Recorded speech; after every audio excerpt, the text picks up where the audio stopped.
بسم الله الرحمن الرحيم. magacayga waa Muna Xasan Maxamed waxaan ka mid ahay consultant-iga hay'adan AISA. xaqiiqdii AISA waa hay'ad ka shaqeysa doorashooyinka iyo dimuqraadiyadda waxayna ka howlgashaa guud ahaan Afrika wadamo badan oo Afrika ka mid ah ka howlgashaa magaalada Kismaayo ee aan ku suganahay waxaan ka sameynaynay tababar la xiriira qaabka doorashooyinka iyo dimuqraadiyadda iyo xuquuqda aadanaha qaabka u wada shaqeeyaan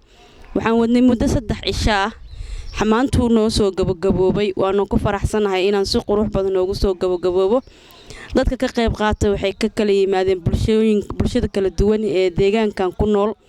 gaar ahaan waxay ka yimaadeen bulshada civil society-ga bulshada rayidka ka yimaadeen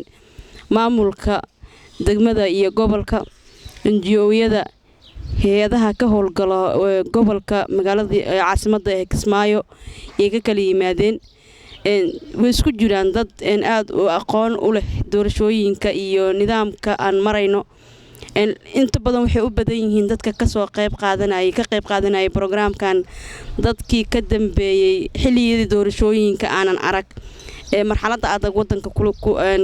la soo kulmo ku soo dhax koray kamid ahaayeen wayna fahmeen runtii